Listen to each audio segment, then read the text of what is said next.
ఎఫెసీయులకు రాసిన పత్రిక 1వ అధ్యాయం 13-14 వచనం చదువుదాం. The book of Ephesians chapter 1, shall read verses 13 and 14. 13-14 వచనములు చదువుదాం. In him you also, when you heard the word of truth, the gospel of your salvation, and believed in him, were sealed with the promise, the Holy Spirit, who is the guarantee of our inheritance until we acquire possession of it to the praise of his glory. దేవుని మహిమకు కీర్తి కలుగుటకై ఆయన సంపాదించుకొనిన ప్రజలకు విమోచనము కలుగు నిమిత్తము ఈ ఆత్మ మన స్వాస్థ్యమునకు సంచకరువుగా ఉన్నాడు. ఆత్మీయ ఆశీర్వాదములలో 7వ ఆశీర్వాదము గత వారము నేర్చుకున్నాం. ఏంటది? ముద్రించబడుట. ముద్రించబడుట. పరిశుద్ధాత్ముడు ఆయన ముద్ర మన పైన వేసి ఉన్నాడు. క్రైస్తవుడను ప్రతివాడు దేవుని ఆత్మతో యేసును అంగీకరించినప్పుడే వాడు ముద్రించబడి ఉన్నాడు. ఈ యొక్క మాట చెప్పినప్పుడు చాలామంది బోధకులు లేక బిలీవర్స్ ఒక విషయంలో సందిగ్ధంలో పడిపోతారు. అది నేను కొంచెం ముందుకెళ్ళినాక చూపిస్తాను మీకు. ప్రతి విశ్వాసి, ప్రతివాడు, యేసుని అంగీకరించిన ప్రతివాడు, యేసు దేవుని కుమారుడని, లోకరక్షకుడని అంగీకరించిన ప్రతి వాని పైన ముద్ర ఉంటుంది. ఆ సమయమందే ప్రతి వాడు ముద్రించబడి ఉన్నాడు. పరిశుద్ధాత్ముని ముద్ర నిరంతరము వాడి పట్ల ఉండులాగున వానిపైన ముద్రించబడుతున్నాడు. ఓకే, తర్వాత కోసం అది ఎంతకాలం ఉంటుంది, పోతుందా, ఉంటుందా అనేది చెప్తాను కొంచెం సేపు. సో ముద్ర గురించి మనం గత వారం నేర్చుకున్నాము. ముద్రించబడుటలో ఉన్న ప్రాముఖ్యతలు, ముద్రించబడుటలో ఉన్న బెనిఫిట్స్, ముద్రించబడిన వాడు ఏమేమి కలిగి ఉన్నాడు. మొట్టమొదటిది ఏంటి? ఒక కంప్లీట్గా లావాదేవీ జరుగుతుంది. ముద్రించబడ్డాడంటే నీకు రావాల్సింది నీకు వచ్చింది, నువ్వు ఇవ్వాల్సింది నువ్వు ఇచ్చావు. రెండవది ఓనర్షిప్. నీవు ఒకని సొత్తు అయిపోయావు, ఒకని యాజమాన్యం కింద నీవు ఇప్పుడు ఉన్నావు. నెక్స్ట్ భద్రత. ఆయన సెక్యూరిటీలో, ఆయన భద్రతలోనే నువ్వు ఉంటావు. ఆ తర్వాత నిజమైన అనగా స్వచ్ఛమైన వానిగా, ఆయన యొక్క ప్రమాణితమైన వానిగా ఉంటున్నావు. నెక్స్ట్ ఆ ముద్రించబడిన వలన నీవు సంరక్షించబడుతుంటావు, నిత్యము సంరక్షించబడతావు. తర్వాత ఆయన స్వాస్థ్యముగా నీవు ముద్రించబడి ఉంటావు. 6 విషయములు మనం తెలుసుకున్నాం. ఈరోజు ముద్ర గురించి ఇంకొంచెం నేర్చుకుందాం. In the time of Greek and Romans, if a package was to be dispatched to some location, it went through a series of investigations to make sure that all the contents that were in were not flawed, broken or shattered. Greek, రోమీల సమయంలో ఏదైనా ఒక వస్తువు ఒక దగ్గర నుంచి ఇంకో దగ్గరికి పంపించబడితే ముద్ర వేసే ముందు దానిలో ఉన్న సామాగ్రి కరెక్ట్గా ఉన్నాయా లేవా, ఉండాల్సినవన్నీ ఉన్నాయా లేవా, ఏవైనా లోపములు కలిగి ఉన్నవి ఉన్నాయా, అలాంటివి ఉంటే తీసివేయాలి. ఏవైనా విరిగిపోయినవి ఉన్నాయా, ఇవన్నీ ఇన్స్పెక్షన్ చేయబడుతుంది. ఎప్పుడు? ముద్ర వేయక మునుపు.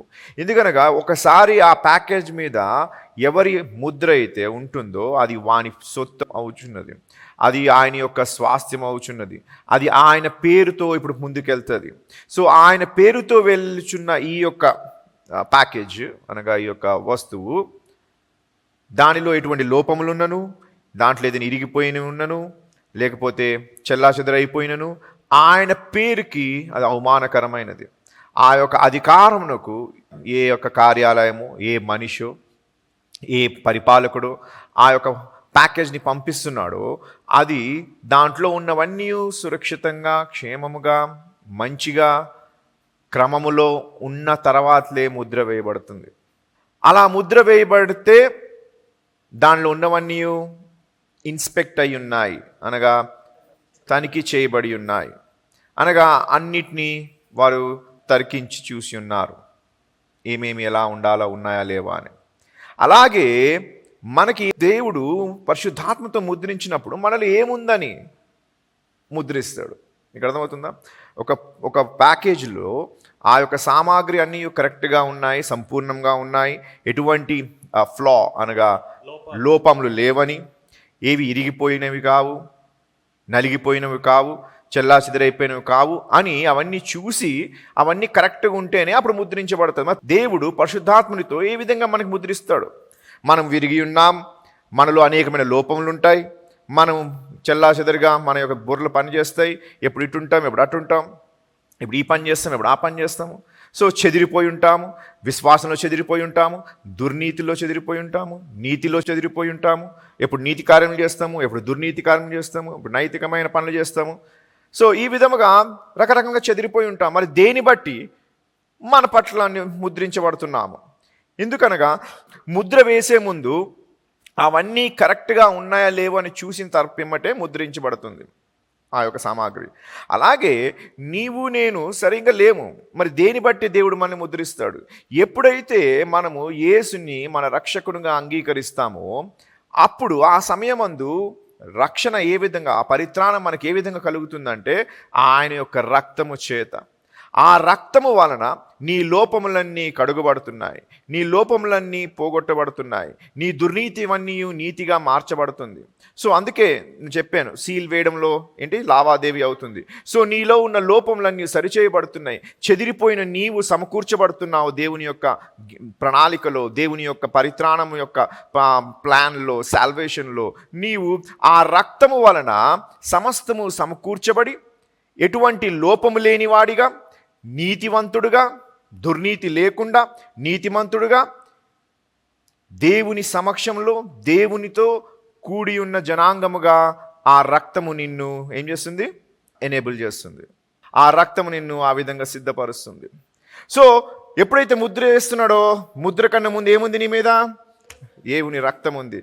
ఆ రక్తము వలన సమస్త లోపములు పోయి సమస్త దుర్నీతి కార్యములు నీవు విడిచి దేవుని ఇటు అటు చెదిరిపోకుండా దేవుని యొక్క సంరక్షణలో, దేవుని యొక్క ఆధ్వర్యములో నీవు ఉన్నవాడిగా, దేవుని మనిషిగా చేర్చుకున్నందుకు ఆ రక్తము బట్టి పరిశుద్ధాత్ముడు నీకేం చేస్తున్నాడు? ముద్రిస్తున్నాడు. పంపించువాడు అనగా ఈ ముద్ర ఇవ్వాడు దానిలో ఉన్న ప్రతి ఒక్కటి కరెక్ట్గా ఉందా లేదో చూసుకోవాలి. సో నిన్ను చూసి దేవుడు పరిశుద్ధాత్మనితో ముద్రించట్లేదు, దేవుని రక్తంను చూసి ఆ యొక్క ఆత్మతో నీకు ముద్రిస్తున్నాడు. అనగా నీలో ఉన్న ప్రతి చిన్న బుద్ధి, అలవాటు, ప్రతి ఒక్కటి రక్తము చేత అవి సరిదిద్దబడుతున్నాయి. రక్తము చేత సరిదిద్దబడినందుకు నీలో అసాధారణమైన శక్తి ఆ రక్తం వలన వస్తుంది. దాన్ని బట్టి దేవుడు చూసి ఎప్పుడైతే రక్తంను చూస్తున్నాడు, చూడండి, ఎప్పుడైతే రక్తంను చూసాడో మరణం ఆ ఇంటి నుంచి దాటిపోయింది. అంటే అర్థమైంది తెలుసా? మరణం ఎవరికి వస్తుంది? పాపమున్న దగ్గర మరణం వస్తుంది. పాపముకు వచ్చే జీతము మరణమై ఉన్నది. సో మరణము వచ్చినప్పుడు అది దాటిపోవడానికి కారణం ఏంటి? దాని యొక్క జీతము, పాపము యొక్క జీతము ఆల్రెడీ చెల్లించబడి ఉన్నది. సో ఎప్పుడైతే రక్తంను చూసిందో మరణము, ఆల్రెడీ ఇంట్లో రక్తం వచ్చింది అనగా మరణం వచ్చింది కనుక నేను వెళ్ళి ఏం చేస్తానని దాటిపోతుంది. అదే విధముగా యేసు రక్తముతో ఎప్పుడైతే నీవు కడుగుబడతావో, ఎప్పుడైతే నువ్వు దేవుని అంగీకరిస్తావో వెంటనే ఆ రక్తము వలన నీవు శుద్ధి చేయబడి నీ మరణము నీ పై నుంచి దాటిపోతుంది. కనుక ఆ నీ యొక్క ఎగ్జామినింగ్లో నీ యొక్క ప్రతి బుద్ధి, ప్రతి ఒక్కటి రక్తము చేత కప్పబడుతుంది. నీ యొక్క ప్రతి అలవాట్లు రక్తము చేత కప్పబడుతున్నాయి. ఎప్పుడైతే రక్తము చేత కప్పబడి ఉన్నదో పంపించువాడు అనగా ముద్ర వేయవాడు చూసి అన్నీ నీలో ఏం చూస్తున్నాడు? దేవుని నీతిగా చూస్తున్నాడు. అందుకే he who knew no sin became sin that we would become the righteousness of God. పాపము ఎరగని వాడు మన నిమిత్తమై పాపము అయి మనలను దేవుని నీతిగా మార్చి ఉన్నాడు. సో రక్తం వలన ఎలా అవుతున్నావు? నీతిమంతుడుగా తీర్చిదిద్దు. సో నీతిమంతుడు అంటే అర్థం ఏంటి? కరెక్ట్గా ఉన్నవాడు, దేవుని యొక్క స్టాండర్డ్స్కి, దేవుని యొక్క ప్రమాణముకి కరెక్ట్గా ఉన్నవాడు అని రక్తము వలన నీవు చేయబడుతున్నావు. అందుకోసమే దేవుడు ఏం చేస్తున్నాడు? పరిశుద్ధాత్మతో నిన్ను ముద్రిస్తున్నాడు. సో ఎప్పుడైతే ముద్రిస్తాడో దాని అర్థం ఏంటంటే, చక్కగా ఎప్పుడైతే అది ముద్రిస్తాడో దాని అర్థం ఏంటంటే వీడు సంపూర్ణంగా ఉన్నవాడు, వీడు ఎటువంటి లోపములు లేనివాడు, వీనిలో కేవలము నీతి మొత్తమే ఉన్నది అని దాని యొక్క నిర్ధారణ అయి ఉన్నది. సో ఎప్పుడైతే నీవు ముద్రించబడుతున్నావో దేవుని యొక్క సంపూర్ణమైన కార్యములు ఆ రక్తము చేత నీ పట్ల జరపబడుతుంది. దాన్ని బట్టి నీవు దేవుని దృష్టిలో నీతిమంతుడుగా ఉంటావు. ఎప్పుడైతే నీతిమంతుడుగా ఉంటావో నీ పైన దేవుడు వెంటనే ముద్ర వేస్తున్నాడు. ఈ యొక్క ముద్ర వేయడం అనేది ఎందుకు ముద్ర వేస్తారంటే, ఎవరైనా ఒక సంస్థాన అధిపతి కానీ, లేక ఒక ప్రభుత్వ అధికారి కానీ, లేక ఒక రాజు కానీ, ఆయన అధికారము పలానా దాని మీద ఉంది, ఇది ఆయనది అని ఆ యొక్క వస్తువు యొక్క వెలని, ఆ వస్తువు యొక్క ప్రాముఖ్యతని పెంచుతుంది. ఏంటి? ఈ ముద్ర అనగా ముద్రలో శక్తి ఉంది. దీనిలో శక్తి లేదు, దీనిలో ఈయనకి సంబంధించిన ఉన్నాయి, దీనిలో ఈయనకి నచ్చిన ఉన్నాయి, దీనిలో ఈయనది అని చెప్పే ఉన్నాయి, కానీ దీనిలో శక్తి లేదు.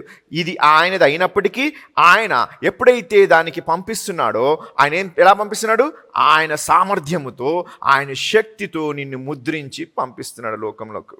సో ఎప్పుడైతే దేవుణ్ణి అంగీకరిస్తావో ఆ క్షణమందే దేవుడు పరిశుద్ధాత్ముడు తన యొక్క శక్తితో నిన్నేం చేస్తాడు?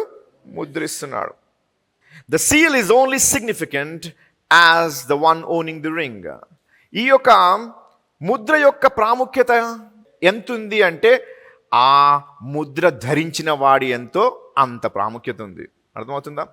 నీ మీద ఉన్న ముద్ర, నీ మీద ఉన్న ఒక ముద్ర, దాని ప్రాముఖ్యత ఎటువంటిది, అది ఎంత విలువైనది, అది ఎంత ఘనమైనది అని తెలుసుకోవాలంటే ఆ ముద్ర ధరించిన వాడు ఎవడు, ఆ ముద్ర ఎవనిది అనే దాన్ని బట్టి చూస్తే నీ మీద ఉన్న ముద్ర గురించి అర్థమవుతుందా? సో ఇప్పుడు మీద సింబల్స్. ఇప్పుడు సపోజ్ ఫస్ట్ది పర్వస్ మినిస్ట్రీస్ అని ఒక ఎంబ్లెమ్ ఉంది, అనగా ఒక చిహ్నము ఉంది. అనగా అది ఆ లెటర్లో ఎవరు ఏమి రాసినాను? నేను రాసినాను, క్రాంతి రాసినాను, ఇంకెవరు టైప్ కొట్టినాను. ఎప్పుడైతే ఆ ముద్ర వస్తుందో ఎవడి రాశాడో వాని యొక్క ప్రాముఖ్యత ఉండదు. ఎవరి పేరుని వెళ్తుంది? అది దాంట్లో ఉన్న ప్రతి ఒక్క మాట ఎవరిదని వెళ్తుంది? ఆ సంస్థాన అధిపతి ఎవరిదో అది. అర్థమవుతుందా? ఉట్టి లెటర్ రాసి పంపిస్తే అక్కడ సంతకము కానీ లేకపోతే ఇటువంటి స్టాంప్ కానీ లేకపోతే దాని యొక్క ప్రాముఖ్యత ఉండదు. అలాగే నీ పైన ఉన్న ముద్ర పట్ల నీ ప్రాముఖ్యత తెలుస్తుంది. సో నీ పైన ఉన్న ముద్ర యొక్క ప్రాముఖ్యత తెలియాలంటే ఆ ముద్ర ధరించువాడు ఎవడు, ఆ ముద్ర ఎవనిది? పరిశుద్ధాత్ముడు దేవుడై ఉన్నాడు. సో పరిశుద్ధాత్ముడితో నీకు ముద్రిస్తున్నాడు అనగా పరిశుద్ధాత్ముడు ఎవరు? దేవుడై ఉన్నాడు. సో దేవుని యొక్క చిహ్నము నీ మీద ముద్రించబడుతుంది. కాబట్టి దేవుని యొక్క ప్రాముఖ్యత, దేవుని యొక్క ఘనత, దేవుని యొక్క మహిమ అవన్నీ ఇప్పుడు ఎలా ఉంటుంది? నీ మీద ముద్రగా ఉంటుంది. సో దేవుణ్ణి, యేసుని సొంత రక్షకుడుగా అంగీకరించినప్పుడు ప్రతి వాణిని ఏం చేస్తున్నాడు దేవుడు? ఆయన యొక్క చిహ్నము మన మీద ముద్రించబడుతుంది, చిహ్నంతో ముద్రించబడుతున్నాము. సో దీనివల్ల ఏమవుతుంది అనగా ఆయనకున్న ఘనత, ఆయనకున్న మహిమ, ఆయనకున్న స్వభావము, ఆయనలో ఉన్న మంచితనము, నీతిమత్తము ఇవన్నీ ఇప్పుడు ఎవరి మీద ఉన్నాయి? నీ మీద ఉన్నాయి. అందుకే నిన్ను ముద్రిస్తున్నాడు. ఎందుకనగా నీవు ప్రపంచంలోకి వెళ్ళినప్పుడు నీవు ఆయన వాడువై ఉన్నావు. సో ఆయన వాడువు కంటే ఆ లోపల ఉన్నవన్నీ ఎవరివి? ఆయనమని తెలుసు. అందుకే క్రైస్తవులు ప్రపంచంలో అనగా లోకంలో బ్రతుకుచున్నప్పుడు ప్రపంచంలో ఉన్న వారికి మనకి ఒక భేదం ఉండాలి. అది లేకుండా వారిలాగే మనం ఉంటే మనం ఆ చిహ్నము పొందిన వారము కాదు. ఎప్పుడైతే, ఎందుకనగా మనలను చిహ్నముతో ముద్రించి దేవుడు లోకంలోకి ఏం చేస్తాడు? ప్రదర్శిస్తాడు. ఎప్పుడైతే ఈ లోకంలోకి తన ప్రజలుగా మనం వెళ్తామో మనకి వారికి ఒక వ్యత్యాసం ఉండాలి. అటువంటి వ్యత్యాసం అంటే మేము మంచోళ్ళు, మీరందరూ పాపాత్మలు, మీరందరూ గలీజోళ్ళు, మీరు ఇట్లయిపోతారు, మీరు ఎట్లయిపోతారు అనేది కాదు. యేసు ప్రభువు అలా అనలేదు. యేసు ప్రభువు పాపులను ప్రేమించాడు, పాపంను ద్వేషించాడు. వారు చేస్తున్న పనులను ద్వేషించవచ్చేమో కానీ వారిని ద్వేషించకూడదు. సో మనము ప్రతివానికి మనిషి యొక్క పనులు బట్టి, వారితో మన యొక్క స్వభావం మారిపోతుంది. కానీ ఎప్పుడైతే ఈ చిహ్నం పొంది ఉంటావో అప్పుడు నీకు నచ్చినట్లు నీకు ఇష్టం ఉన్నట్లు నువ్వు ప్రవర్తించకూడదు. ఆ చిహ్నం యొక్క ప్రభావం, ఆ చిహ్నం ఏమి కోరుచున్నదో ఆ విధంగా నీవు బ్రతకవలసి ఉంటుంది. ఎందుకనగా ఆ చిహ్నంలో ఏముంది? దేవుని శక్తి ఉంది. ఎవరి శక్తి ఉంది? అది ఎవరి ధరిస్తున్నాడో ఆ పరిశుద్ధాత్మ ఎవరి నుంచి వస్తుంది? దేవుడి నుంచి వస్తుంది. యేసే ఆత్మ. నేను వెళ్ళి ఏమన్నాడు? నా ఆత్మని మీ మధ్యకి పంపిస్తానన్నాడు. సో ఆత్మ ఎవరిది? దేవునిది. దేవుని ఆత్మ యొక్క ముద్ర నీ మీదకి వచ్చిందంటే దేవుడి యొక్క సామర్థ్యము, శక్తి, నీతి, మంచితనము, విశ్వాసము, దేవుళ్ళు ఉన్న స్వభావములన్నీ నీలో ఉంటాయి.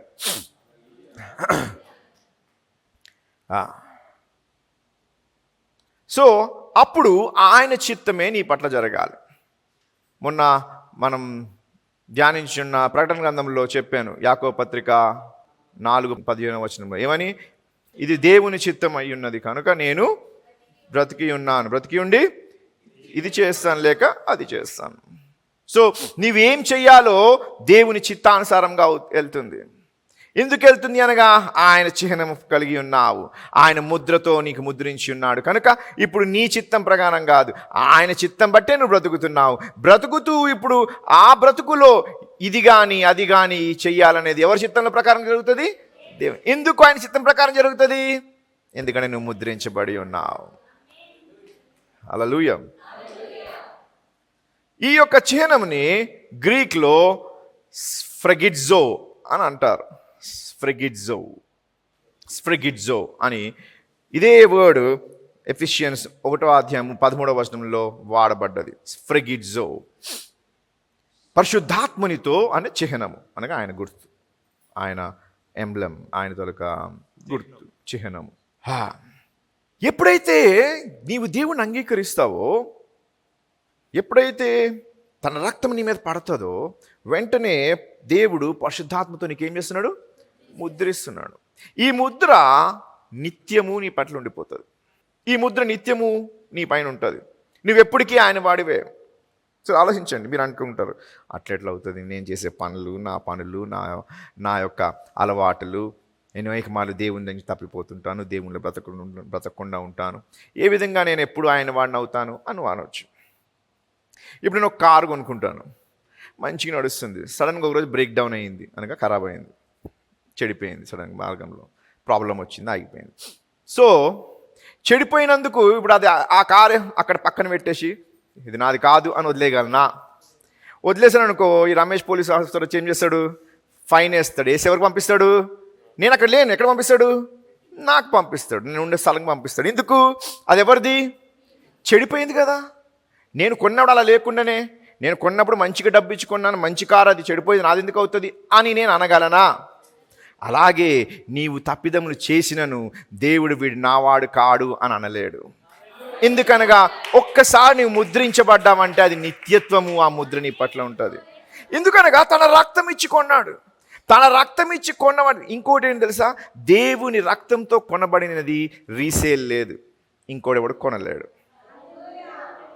ఇంకా ఏ అపవాది కొనలేదు. ఎందుకనగా అపవాది తన ప్రాణం అయితే పెట్టదు.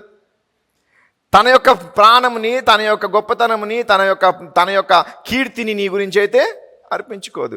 దేవుడు ఇచ్చిన ఆ యొక్క అర్పణ, దేవుడు తనకు తాను అర్పించుకున్న ఆ యొక్క వెల, ఎవరు దాన్ని కొనే సామర్థ్యము ప్రపంచంలో, భూమిలో, ఆకాశంలో, పాతాళంలో లేదు. కనుక నీవు నిత్యము దేవుని వానివిగా ఉంటున్నావు. దేవుడు ముద్రించాడంటే నీవెప్పుడు ఆయన వానివే. ఇప్పుడు ఇది నా కార్, కానీ చెడిపోయింది. చెడిపోతే చూశాను, చెడిపోయిన కార్ నేను నడుపుతానా అని చెప్పి, రే క్రాంతి నువ్వు కొనేసుకో, ఇది నీకైతే ఇంతకి ఇస్తున్నా అని చెప్తే క్రాంతి ఏం చేస్తాడు? రిపేర్ చేయించుకుంటే పలానాడు దగ్గర తీసుకెళ్ళి తక్కువలో అయిపోతుందిలే అని వాడు కొనుక్కుంటాడు. అవునా కదా? కానీ దేవుని రక్తం చేత కొనబడినది తిరిగి ఎవడు కూడా వెల ఇచ్చి కొనలేడు. ఎందుకనగా దేవుని రక్తము దేనిపైన అయితే ఉంటుందో దాని వెల ఎప్పుడూ తగ్గదు. చూడండి, మీరు అట్లా తగ్గదు. మేము బంగారం కొన్నాము, బంగారం కొన్నారు, కొన్న తర్వాత ఆ బంగారం ఒక 5 years తర్వాత దాని రేట్ ఎట్లా పెరుగుతుంది? మీరు కొన్న రేటుక మీరు ఒక భూమి కొన్నారు, భూమి ఇన్ని లక్షలకు కొన్నారు, తర్వాత ఏమవుతుంది? ఒక 10-20 సంవత్సరాలకి కోట్ల రూపాయలు మారిపోతుంది. ఏ విధముగా అయితే ఈ లోకంలో ఈరోజు ఈ డబ్బుకి విలువ ఉంటుంది, రేపు ఉండదు. అటువంటి విలువ వస్తూ పోయేదానికే విలువ పెరిగితే ఆ స్వాస్థ్యం యొక్క విలువ, దేవుని రక్తము చేత కొనబడిన వాడు ఎంత విలువైన వాడు. వాని విలువ వాని వలన వచ్చింది కాదు, రక్తము చేత కొనబడేదో దాని బట్టి విలువ. అర్థమైందా? హల్లెలూయా. సో ఆయన చిహ్నముతో మనలను ముద్రించి ఉన్నాడు. దానికి ఏమంటారు గ్రీక్ భాషలో? స్ఫ్రెగిడ్జో. ఏంటి? స్ఫ్రెగిడ్జో.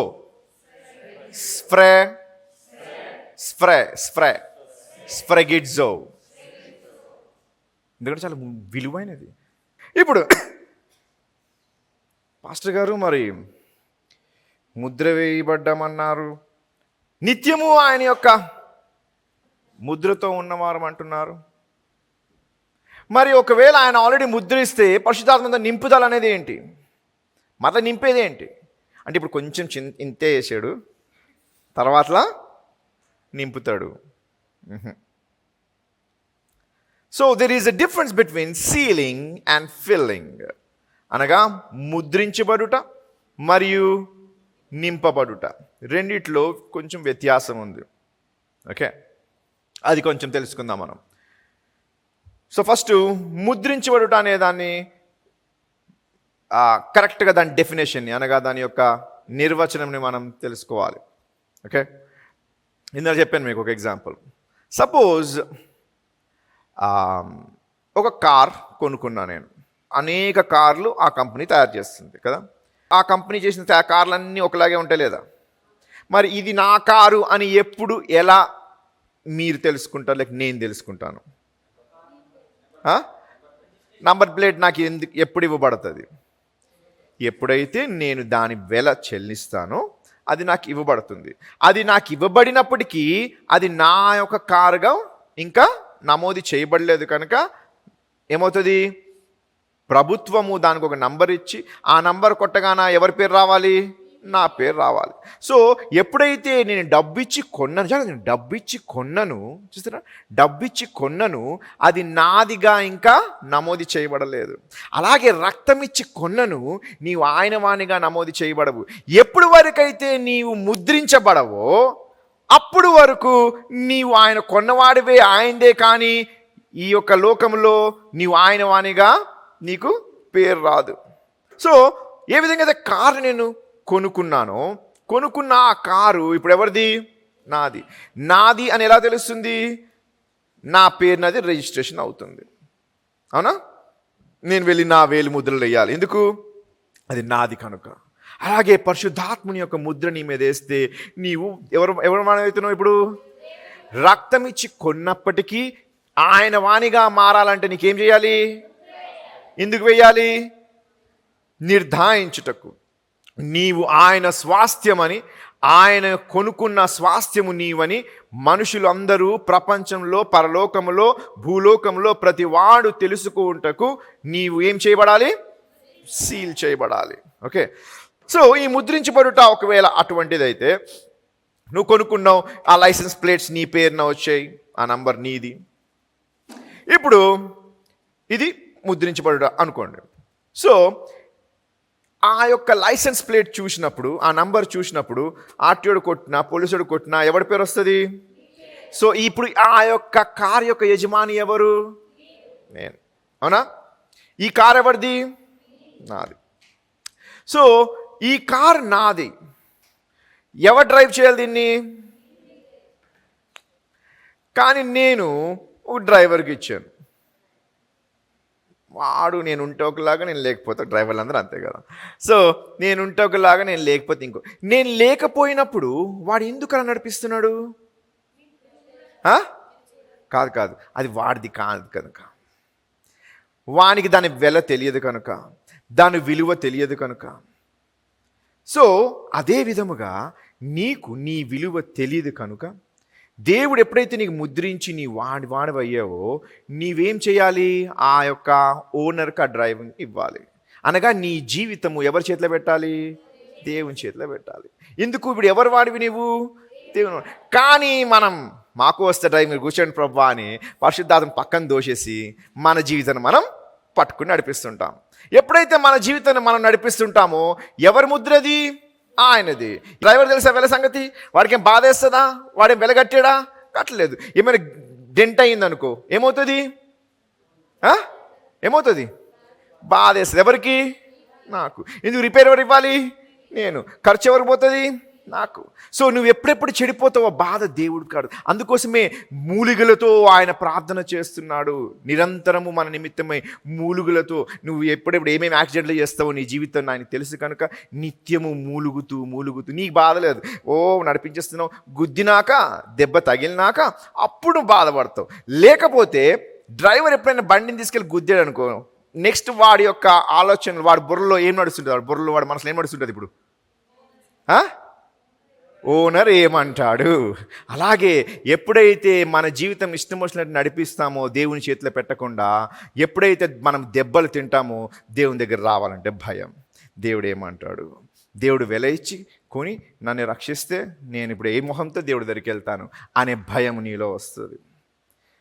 నీవు ఆయన ముద్రించినప్పుడు నీవు ఆయన సొత్తు అయి ఉన్నావు.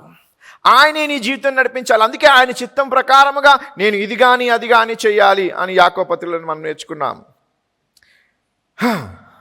ఎందుకు? ఆయన నీ యొక్క జీవితం యొక్క యజమానుడై ఉన్నాడు, నీ యజమానుడై ఉన్నాడు కనుక ఆయన చెయ్యాలి. ఎప్పుడైతే పరిశుద్ధాత్మతో మనం ముద్రిస్తామో దేవుడు తన యొక్క మార్క్ అనగా తన యొక్క ముద్రని, తన యొక్క చిహ్నంని మన పైన వేస్తాడో మనము ఆయన యొక్క సొత్తు అయి ఉన్నాము, ఆయన వారమై ఉన్నాము. కనుక ఆయన చిత్తానుసారంగా మనం ప్రయాణించాలి. కానీ మనకు నచ్చినట్లు మనము ప్రవర్తిస్తుంటాం, నచ్చినట్లు మనం వెళ్తుంటాము. కనుక పరిశుద్ధాత్మ పక్కన కూర్చోమంటాం. కొంచెం పక్కన కూర్చో మేము నడుపుతాం అని అంటాం. ఎప్పుడు నడుపుతాం? ఓకే, ఇది ఇప్పటి వరకు మీకు చిహ్నం గురించి చెప్పాను. ముద్రించబడ్డది స్వాస్థ్యము. కానీ అప్పుడు ఏం చేస్తాం? మనం డ్రైవ్ చేస్తుంటాం. ఇది చిహ్నం లాంటిది. అంటే ముద్రించబడ్డావు, నాదే, కానీ నువ్వు డ్రైవ్ చేయవచ్చు, ఇంకెవడో డ్రైవ్ చేయవచ్చు. నేను లేను, నేను పడుకోయినాను, రమేష్ చూసిన మంచి కొత్త కారు ఉంది, నాకు కూడా కారు వస్తుంది అని చెప్పి కారు తీసుకుపోయాను మెల్లగా దొంగతనంగా. ఎవరిది అది? నాది. కానీ ఎవరు తీసుకుపోయాడు? ఎందుకు?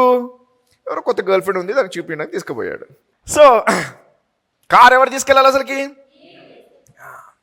పరిశుద్ధాత్మ నింపుదల అంటే ఏంటంటే పరిశుద్ధాత్ముడు ఆ కార్ యొక్క కంట్రోల్ మొత్తం ఆయన చేతిలో ఉంటుంది. ఎప్పుడైతే పరిశుద్ధాత్మ నింపుదల నీలో ఉండాలి అంటే ఆయన చేతిలోనే ఆ స్టీరింగ్ ఉండాలి. నీ జీవితంలో ఉన్న ప్రతి డెసిషను దేవుని ఆత్మ ద్వారా చేయబడితే నీవు పరిశుద్ధాత్మతో నింపబడిన వాడు. ఇప్పుడు ముద్ర అయితే అందరికీ ముద్రించబడుతుంది, కానీ ఆయన వెల ఇచ్చి నిన్ను కొనినను, ఆయన రక్తము చేత నిన్ను కొని ఆయన ఆత్మతో నిన్ను ముద్రించినను, నిత్యము ఆయన పేరు నీకున్నను, నింపుదల బట్టే కంట్రోల్, నీ జీవితం యొక్క కంట్రోల్ ఆయనకు ఉంటుంది. సో నీ జీవితంలో దేవుడు కంట్రోల్ చేయాలి అంటే దేవుని యొక్క ఆత్మకి ప్రాథమ స్థానం ఇవ్వాలి. దేవుని ఆత్మ, ఇన్ఫ్యాక్ట్ దేవుని ఆత్మకి సంపూర్ణంగా నువ్వు సమర్పించుకోవాలి. దేవుడికి ఎప్పుడైతే సంపూర్ణంగా సమర్పించుకుంటావో ఆయన చిత్తానుసారంగా మనం బ్రతకడం మొదలవుతుంది. కానీ మనం దేవుని ఆత్మకి ఎప్పుడైతే పక్కకి జరిపేసి నేను నడిపిస్తాను ప్రభా కొంచెం కూర్చో అని అంటామో అప్పుడు ఏమవుతుంది? మనం తీసుకెళ్ళి ఏ గొంతులోనో ఏ గొయ్యిలోనో ఎక్కడో పడేస్తాం.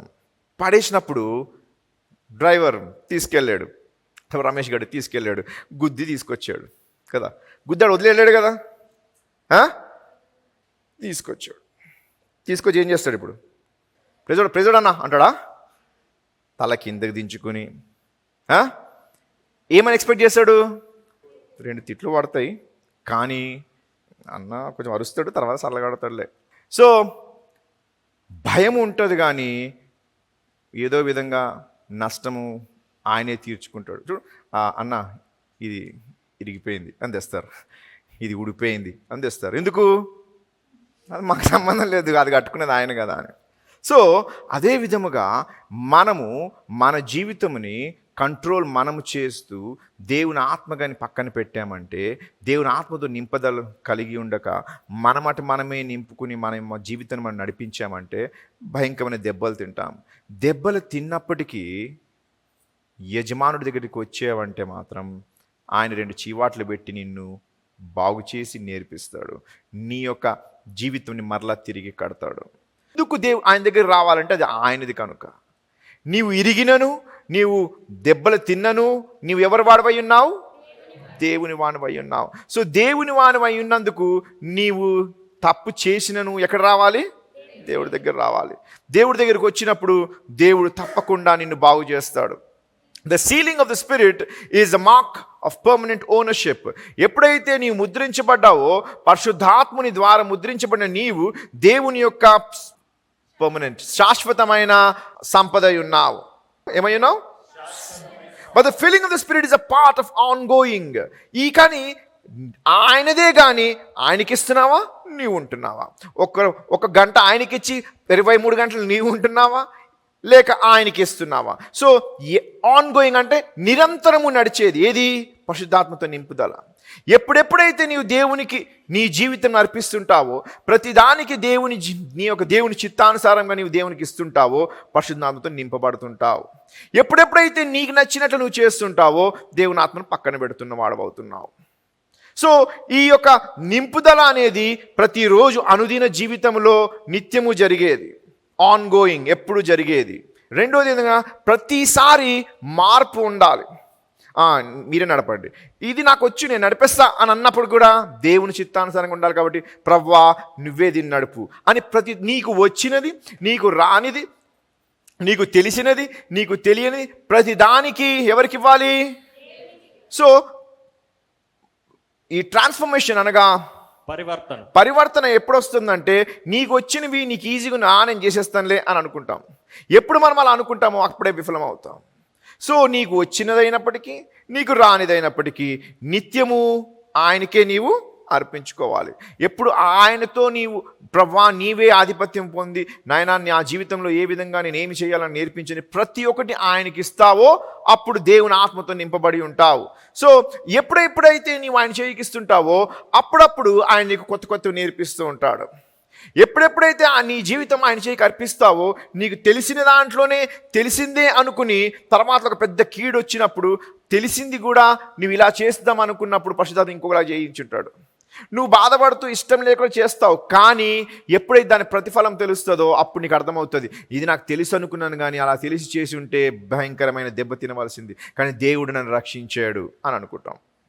సో అందుకోసమే ముద్రించబడట శాశ్వతమైన అయినప్పటికీ దేవుని ఆత్మచేత నింపుదల అనేది ప్రతిరోజు అనుదినమైన పని అయి ఉన్నది.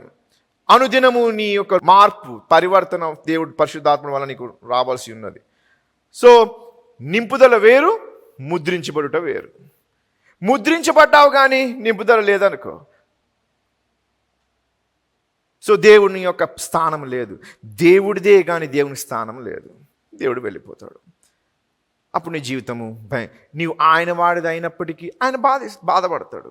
ఎంతోమందికి రక్తం ఇచ్చి కొన్నాడు, ఎంతోమంది దేవుని దగ్గర వచ్చారు, బాప్తిజం పొందారు, దేవునిలో నడిచారు, తర్వాత ఎంతోమంది వెళ్ళిపోవచ్చున్నారు. వారి సంగతి ఏంటి? రక్తం లేనివారా? రక్తం యొక్క మార్కం తుడిచిన శక్తి ఏమైనా ఉందా? ఎవరి సొత్తు వారు? ఎవరి రక్తంతో కొనబడ్డారు? మరి వారు ఇప్పుడు నరకంకి వెళ్తారు. ఎవరికి బాధ? దేవునికి.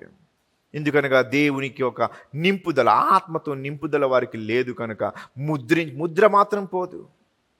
నా జనులు నా జ్ఞానము లేక నశించబడుతున్నారు అని హోషేయ గ్రంథం అంటున్నాడు. ఎవరు జనులు? ఈ లోకము అనడా? నా జనులు ఎవరు అనగా ఏ విధంగా ఆయన జనులయ్యారు? నిబంధన వలన. నిబంధనతో కొనబడిన నా జనాంగము జ్ఞానము లేక, ఏ జ్ఞానము? దేవుని జ్ఞానము. నా జ్ఞానము లేక వారు ఏమవుతున్నారు?